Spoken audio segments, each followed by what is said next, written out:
It's the Brad and John Show. And we're into the C block. Adjusting my microphone here. We're into the C block. This is May 27th, 2025. C block starts around 7:40. And for those of you who wonder why I give the date all the time, is because a lot of people listen to the show in the future on either our podcast platform, our video podcast platform, and I think sometimes the things we discuss, if you know the date, you know our reference, because sometimes they'll go, why are they talking about that? That happened last week. That's because if you're listening in the future, it did happen last week probably. Okay, can I mention one other thing about what we talked about in the B block about competition? Yeah, please do. I'm not normally a sports radio kind of guy, but I heard a very interesting take on a national sports radio show. I was listening over the weekend, and I thought to myself, ooh, what's that, Brad? Well, this guy talked about the fact that in sports right now, and we just talked about Caitlin Clark, so that's one of them. He said, think about what's happening right now in sports. The two top sports stories are Caitlin Clark and the Savannah Bananas. And I thought to myself, I never thought about it that way.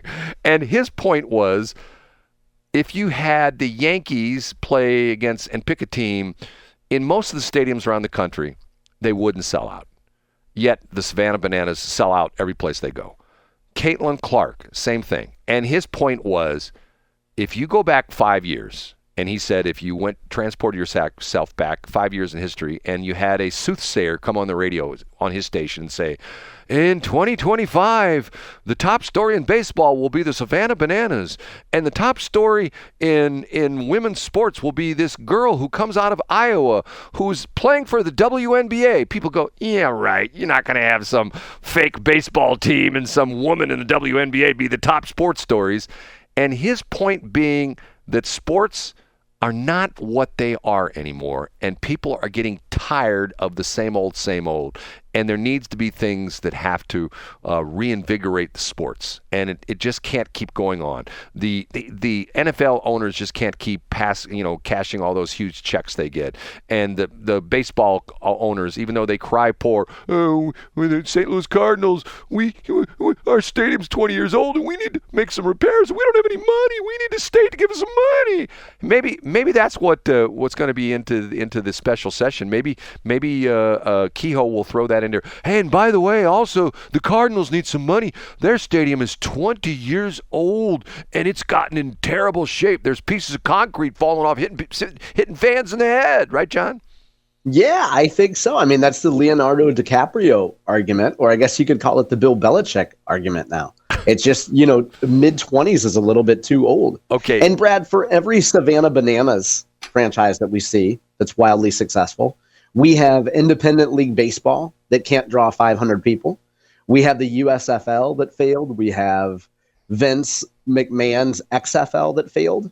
So we do hear about the winners like the Savannah Bananas, and we don't hear about the thousands of losers who toil in anonymity and fail and go into bankruptcy and are giant losers. John, it's funny you should bring that up because in this very station, we used to do a lot of the minor league sports in St. Charles County. We did the River City. They weren't minor league. They were independent league, right, Brad? They were not affiliated with Major League Baseball. Therefore, they were not minor league teams. Well, technically, they still call them. They weren't minor league teams. They were independent league teams. Go ahead, Brad. Whatever whatever you want to call it. Okay. The interesting thing behind almost all those teams, and I got to know the management and the ownership of most of those teams, these were all really smart, successful business people who made a lot of money in their core business. But then they think they're smart. They can make money in their core business, whatever it is. They think, well, if I can make money in this business, I can make money with a minor league baseball team or minor league basketball team, or you call it independent, whatever you want to call it, okay? And guess what? They lose their shirts. And it's like who's the doctor, the guy who owned the steamers for a long time? You know what I'm talking about? Yeah, Dr. Abe Hawatma. Abe Hawatma, okay? If I went to Abe and say, Abe, can I borrow $100? And I've got this business idea, and I think it's going to really return the investment, and I will pay you back your $100, and I will give you 20% of my profits for the next 10 years. He'd go, oh, I don't know, Brad, $100, I don't know if I can give you $100. But if you said to him, Dr. Hawatma, we got this indoor soccer team, and it's going to cost you $2 million, and you're probably going to lose your shirt. Where do I sign? Because of the fact it's like With men, this is why I say if women ran the government, we wouldn't have a special session next week. The women would say, you Kansas City Royals fans, get used to driving across the state line, and you Kansas City Chiefs fan, get used to driving to Kansas, because we ain't putting up any money to keep them here in Missouri. If Kansas State's got a lot of money to build new stadiums over there, so be it. Get what I'm saying, John? I do. And, I disagree. And I say that the women legislators would want a brand new facility to manufacture some generic Coldwater Creek outfits, maybe some beige extra large maiden forms, or maybe some Sephora, for the younger crowd. I don't think that would happen. Okay. And the difference is, Abe Hawatma, Brad, when you own a soccer team, you're able to have suites named after yourself. You're able to be up on the big screen. You're able to be on television all the time. So, beyond just being a soccer fan, you're being able to have a lot, you have a national presence in the National League. Speaking of a national presence, we tease this at the end of B Block, Brad, is that KYRO Radio, Mark Bland and Jason Kull had a show over there Thursday nights on KYRO. That, of course, is 105.3 FM and AM 1280. They have paused their show on Thursday nights at 7 p.m. And they're now doing a national show, Brad. They're the new hosts of Occupy Democrats, which is a big Democrat group that's been around since 2012 or 2013. They have a huge YouTube channel. And Mark and Jason now do a show 3 times a week on YouTube. So just Google Occupy Democrats. Mark is hilarious. Jason's great. Some of the clips I saw over the weekend, like, Mark has a bullhorn. He's talking about Qatar and the plane and everything. Anyway, so it's a loss for local radio, Brad. I'm guessing that a spot has opened up at KYRO Radio. I imagine some people already reached out to those folks to see if they could take that slot. And anyway, so St. Louis local radio loses Mark and Jason, but a national crowd gets to see Mark and Jason now. So is this a anti-Democrat or a pro-Democrat show? No, a pro-Democrat show. Okay. Yeah, I think Mark would describe himself as a centrist Democrat, but they're very, Mark can't stand Trump and Jason can't stand Trump. But yeah, they do. If you picture like a traditional video podcast, like a really clean background, where the hosts talk back and forth, there's like a 2-camera setup. Anyway, folks should check out Occupy Democrats to watch Mark and Jason's show. Okay. Speaking of other radio shows, once again, I was button pushing for the last 3 days. I don't know if this was Saturday or Sunday. I'm listening to a show on Tracy's station. And once again, I'm driving along. I did not hear the lady's name. And one of her talking points was, and there are 2 women talking back and forth. And it's called the Shield Maidens, and it's on 93.3. Go ahead, Brett. What's it called again? The shield, like what you would hold up in front of yourself in battle. Yeah. And then maidens, what you would pillage if you went to a new town and you killed their male leaders. Okay, who are the women involved in this? I am looking up. I'm making sure I get their names right. Go ahead and tell your story, Brad, and we'll come back to this.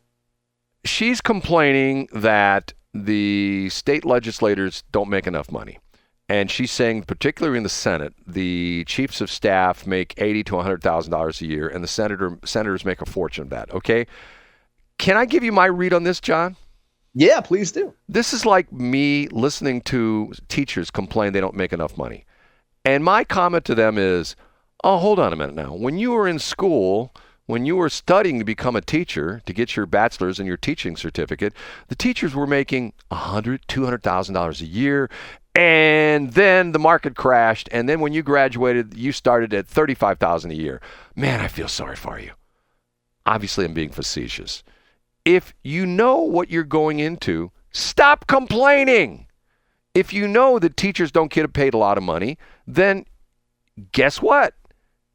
You know what you went into. And the same thing is, if the legislators know that they're going to get, what do the senators make, like $35,000 a year, something like that?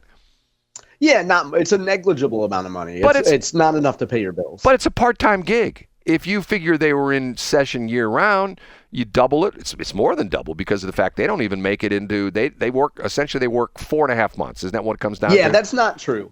So they work year-round, and they travel. What you see, Brad, is that they travel to Jeff City through mid-May.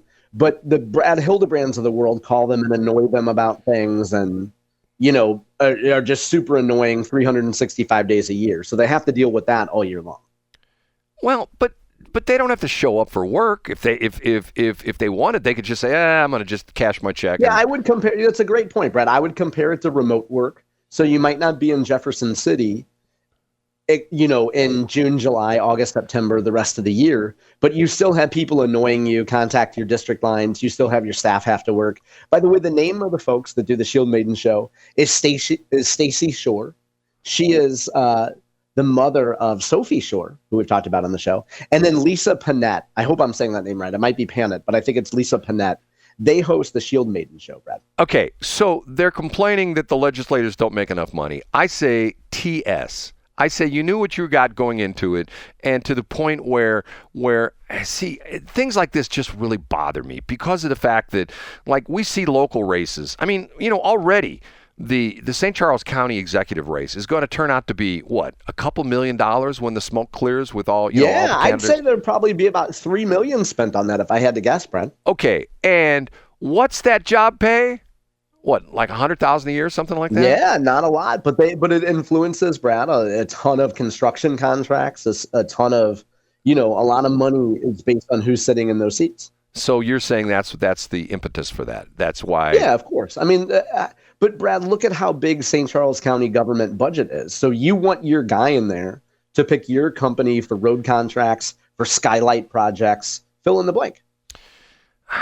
See, I guess I have a problem with this because if you know what you're getting into, it's like, okay, if you're a guy and you're in the dating pool and you meet this attractive lady, but she's a drunk and that she's got to have $500 shoes and she's got to have a new car every 6 months, and you marry her, and then you say, well, I married this woman, and she drinks all the time, and she spends thousands of dollars every week on shoes, and she's got to have a new car every time.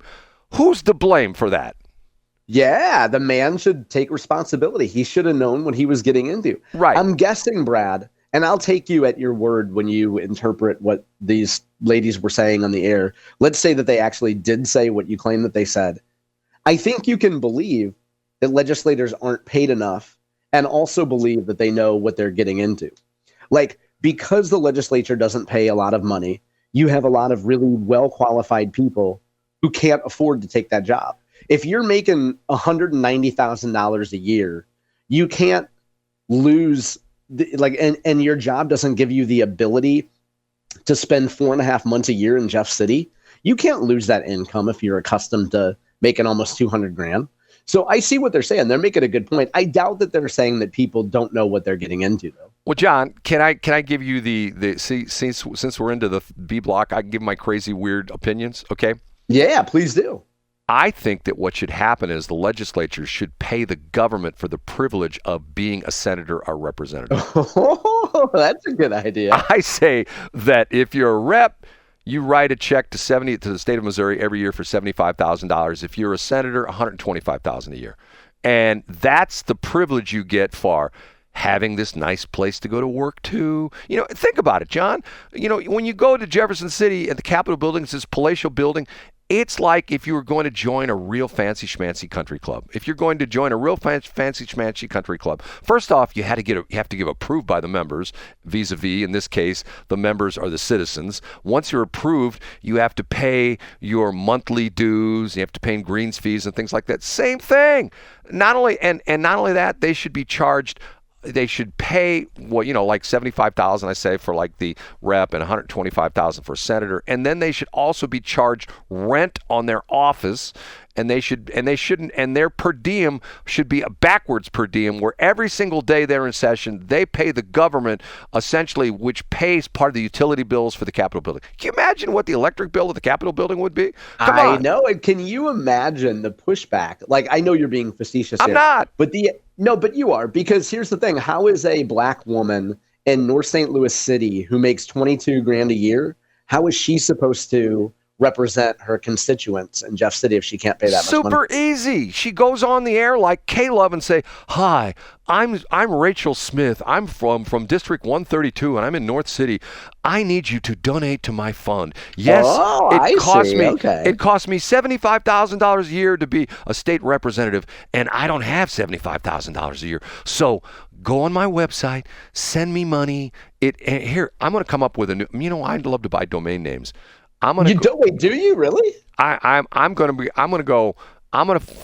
buy the domain name gorepresentme.com. and I'm going to buy go. Is that the same thing as buy me for a day? Or what was your gimmick to sell ads that was like rent me for a day or something? GoSenatMe.com. GoSenatMe.com. Yeah, okay. That's how you do it, John. I mean, and if the NPR people, if the KWMU people can go on every day and go, we're going to lose our CPB money and we're going to lose $600,000, which is 6% of our budget, and we won't be able to have 35 reporters. We'll have to fire one of them. We're down to 34 reporters. Please help us. Send us some money. We don't know if we're going to be able to stay on the air for another 10 more years. And when the University of Missouri gives us the radio station, we'll have to pay the bills. We'll have to pay the transmitter site, and we'll have to pay for the electric. Oh, it's terrible. And by John, last parting comment here. It's sad when one of the icons of our state has now become a story that makes us all fearful. You know what that is? Uh-oh, what's that? Over the weekend, a black bear has been sighted in St. Charles County in the Westplex.